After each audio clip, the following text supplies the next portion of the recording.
عاملين ايه؟ يا رب تبقوا بخير ورمضان كريم وكل سنة وانتم طيبين، ويا رب كلكم تبقوا كده في صحة وسلامة طول الوقت.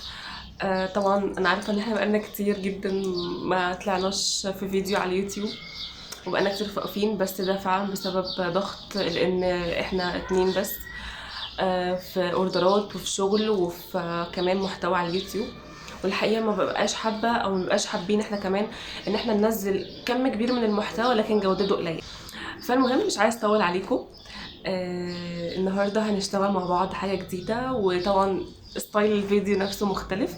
لو حبيتوا الفكره دي برضو عرفوني. النهارده هنطلع نتعلم مع بعض حاجه مهمه جدا وحاجه كلكم تقريبا طلبتوها.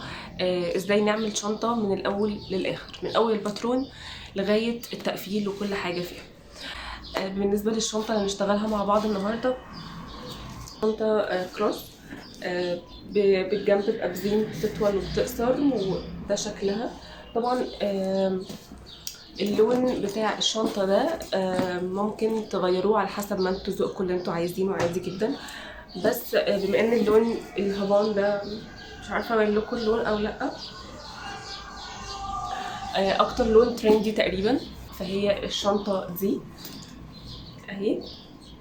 دي شنطة بس كده. خلينا نبدأ في الفيديو سوا ويلا بينا. هنا كنت عايزة اوريكم السيت اب الجديد بتاع التصوير بتاعنا، وحضرنا كوباية الشاي وجبنا الباترون عشان نبدأ شغل على روقان. ده الباترون ده انا عاملاه على كرتون او على نصبيان. النصبيان ده كرتون بس بيكون مضغوط، هتلاقوه في اي مكتبة حواليكوا عادي جدا، سهل يتلاقى، بيتباع بالفرخ. دلوقتي هنلم الباترون على جنبه ونجيب الجلد عشان نقطع عليه.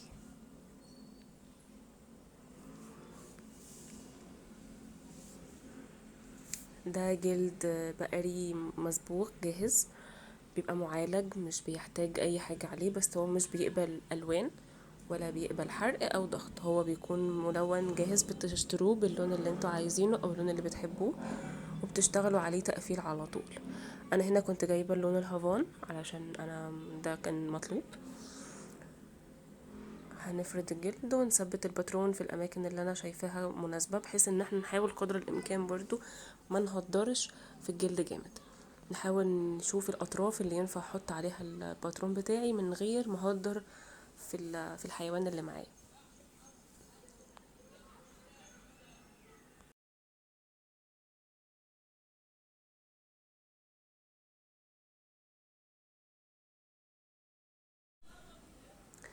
بعد كده هنا هبدأ ان انا اقطع الجلد بتاعي، والحتت اللي انا محتاجه ان انا اقطعها عشان ما اكونش بتحرك بالحيوان على بعضه، هيكون صعب عليا في الحركه. لا، بقطع الحتت الصغيره اللي هقدر ان انا اخرم عليها براحتي عشان ما تقيدنيش. وبعد كده هروح اجيب الباغه، او القطعه البلاستيك اللي هي الباغه دي، هتلاقوها عند اي حد بيبيع ادوات جلد طبيعي في باب الشعريه. وده هنشتغل بالسمبوك النقطه ده، عدد 2 سن. طبعا لو عندكم الستة هيكون افضل، علشان خاطر او التسعة ايا كان، عشان ده هينجز معاكم اكتر يعني. هحط الباغة تحت آه، الجلد. طبعا انا مثبته الباترون كويس قوي قوي على الجلد، وهشتغل عليه، اخرم عليه براحتي واحده واحده، وتبقى ايدي زاويه 90 على الجلد، ده شرط اساسي.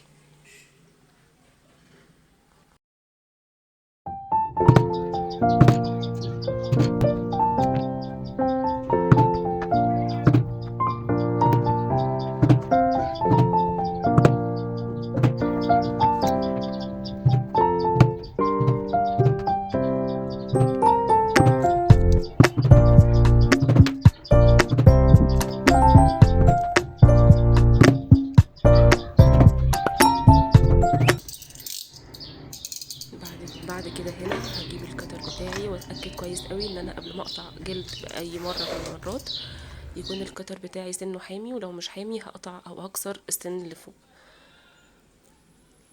بالراحه واحده واحده همشي عليه مره واتنين، وهعمل كده في كل قطع الجلد اللي فاضله بتاعتي الباترون كلها. هخرم وبعدين اقطع، اخرم وبعدين اقطع.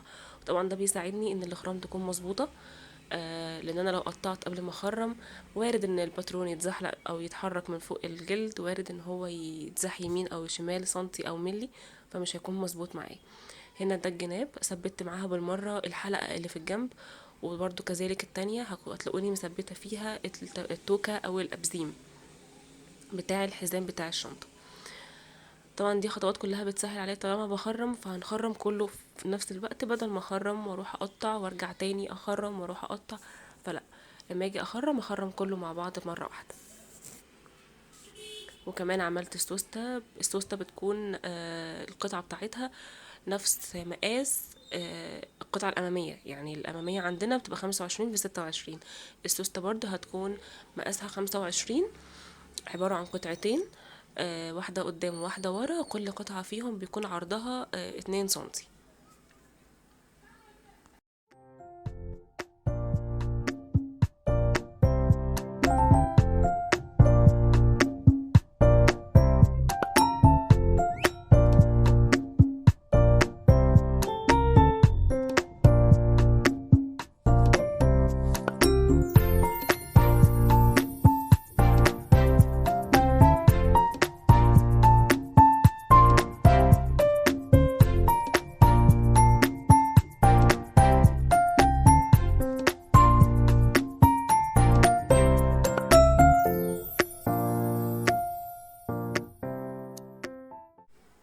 بعد كده بتيجي مرحلة الخياطة. أول حاجة بعملها إن أنا بثبت القاعدة بتاعة الشنطة بتاعتي في الجنبين، بحيث إنها تكون لي شريطة طويلة متصلة، أبدأ إن أنا أثبت فيها. بحط القاعدة زي ما انتوا شايفين كده فوق الجنب، مش العكس، يعني تبقى طرف القاعدة بتاعتي فوق طرف الجناب، وادخل الإبرة من تحت، الإبرتين مش إبرة واحدة طبعا، من الإبرتين من تحت زي ما انتوا شايفين كده بطريقة الخياطة بتاعتنا عادي جدا. زي ما انتوا شايفين كده.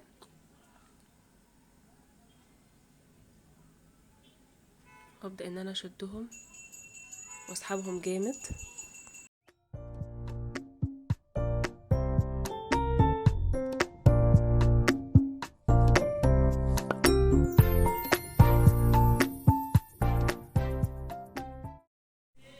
وبرده في حاجة مهمة قوي لازم اراعيها وانا بشتغل في الخياطة، ان انا لازم تبقى شدتي للخيط كل مرة قد اللي قبلها بالظبط. ما ينفعش مرة تبقى ايديا رخية ومرة التانية ايديا مشدودة جامد، لازم كل مرة تبقى شدتي واحدة، تبقى مش قوية قوي ومش رخية قوي، عشان لو رخية قوي هتفك، ولو قوية قوي برضو وارد انها تخلي الجلد يكشكش مني، يبقى شكله مش حلو.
بعد كده هروح جايبه الوش بتاعي، هلاقي ان الاطراف تحت التخريم ماشي معايا بكيرف، لكن الجلده نفسها بزاويه. فبعد كده هجيب المقص وبالراحة كده واحدة واحدة هخليه بكيرف اكتر او مدور، علشان خاطر لما يجي يتخيط معايا ما يعملش حرف جوه الجلد ويخلي الجلد معايا فيه مسافة او ليه بوز شكله مش حلو. بعد كده هنا هلضم الابره زي ما انتم شايفين، ودي طريقه لطيفه قوي لو حد مش عارف ازاي يلضم الابره في الجلد. بدخل الخيط فيها. هنا انا بحاول اعمل لكم فوكس على الخيط عشان خاطر يكون باين. زي ما انتم شايفين كده هدخل الابره جوه الخيط نفسه، جوه الفتل بتاعه الخيط مره والتانية، وهعمل التالتة كمان. وبعد كده هروح شداه واسحبه لتحت عادي جدا. ده بيساعد ان هو ما يفكش معايا بسرعه، وكمان يكون ماسك نفسه. وبرضو هطبق نفس طريقة الخياطة، هي ما اختلفتش خالص. همشي بيها واحدة واحدة كده من تحت. اهم حاجة عندنا وتبقوا متأكدين منها، ده في الشنطة دي او في اي حاجة جلد بعد كده، لازم دايما وتملي تبقى الخياطة بتاعتي من تحت. هنا كنت بوريكم ان انا هشوف بالظبط بعيني كده اني خرم مع الخرم اللي تحت، بحيث ان هي ما تميلش مني او تترحل مني يمين او شمال، احنا عايزينها تكون مظبوطة عليها بالظبط. فزي ما انا قلت لكم هتلاقوا ان انا على طول بخيط الابره بتاعتي تملي بتدخل من تحت، من تحت على فوق، من تحت على فوق. ده بيخلي شكل الخياطه اشيك والطف، وكمان شكلها بيكون منمق اكتر يعني. او عملت لكم فوكس على الخياطه وانا بشتغل، عشان خاطر ناس كتير كانت بتقولي او بتسالني في الكومنتات طريقه الخياطه عامله ازاي.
بعد كده هنا انا هكمل الخياطه بتاعتي بتبقى داير ما يدور زي ما انتم شايفين كده اهو، ما فيهاش اي حاجه مختلفه خالص، نفس طريقه الخياطه. وده عشان بيساعدني في ان انا عملت الاول الجناب بالقاعده. لما كنتش عملت الجناب بالقاعده كنت هتلخبط، وهتلاقوا مثلا ممكن معاكم في مره القاعده تتراح يمين او شمال. لكن لما بتكون معايا شريطه متصله وببدا من القاعده واطلع على الجنب اليمين مثلا، وبخلص واقطع والسع بالولاعه وارجع للجنب الشمال زي ما انتوا هتشوفوا في الفيديو دلوقتي. الموضوع سهل وبسيط، محتاج بس شويه تركيز وان انا اتعود، وبعد كده الموضوع هيكون بسيط جدا معايا.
هنا كده انا قفلت الجنبين في الوش تقريبا او الظهر، مش هنختلف، مش هتفرق ده وش او ظهر، لان كده كده الشنطة سادة.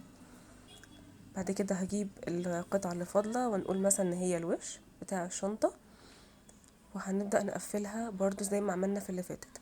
هبدأ من القاعدة بتاعتها وهمشي بيها على اليمين او على الشمال على حسب ما كل واحد فيكم هيشتغلها ازاي، واطلع على جنب من الجناب، ودي افضل طريقة هتلاقوها. بعد كده الشنطة بمنتهى البساطة اهي اتقفلت معايا، والخياطة شكلها نظيف بهدوء، ما فيهاش اي صربعة. بعد كده اجيب القطعة بتاعت، وهنا كنت بوريكم ان الخياطة بتاعت السوستة هتكون نفس الفكرة هي. هكمل تقفيل السوستة واوريكم.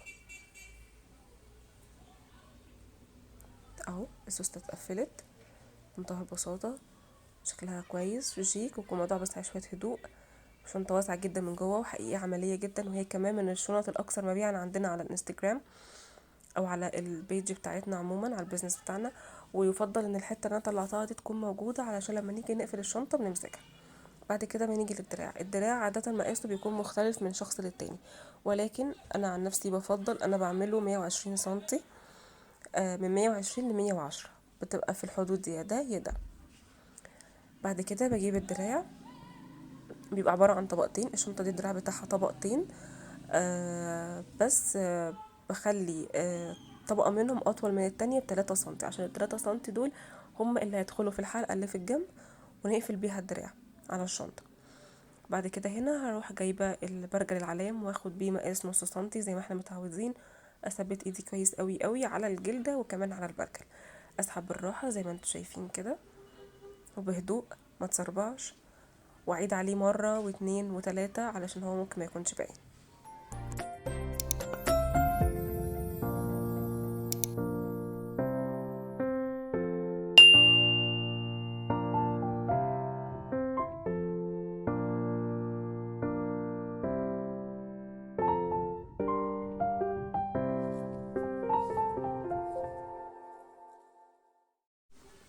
بعد كده هجيب الباغة بتاعتي والسنبك برضو اللي هو النقطة.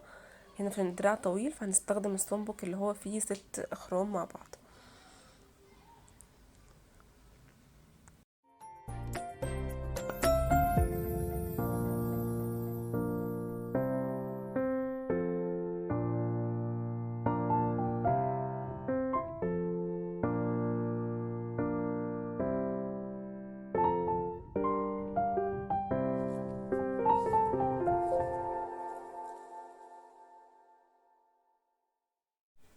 هنا انا كده خلصت التخريم وبدأت اخيط، وكمان قربت اخلص الخياطة. احنا بس فاضل نقفل الدراع على الشنطة زي ما قلت لكم اهو بالشكل ده. دي الحتة اللي انا بدخلها في الحلقة المعدن زي ما كنت بقول لكم، دي الزيادة في 3 أو 5 سنتي. بقفل عليها كده كويس قوي واتأكد ان انا شدت ايدي واحدة زي ما اتفقنا.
وبس كده، فاضل اخر حاجة خالص ان انا هجيب الدراع واعمل فيه الاخرام اللي هيخش فيها الابزيم.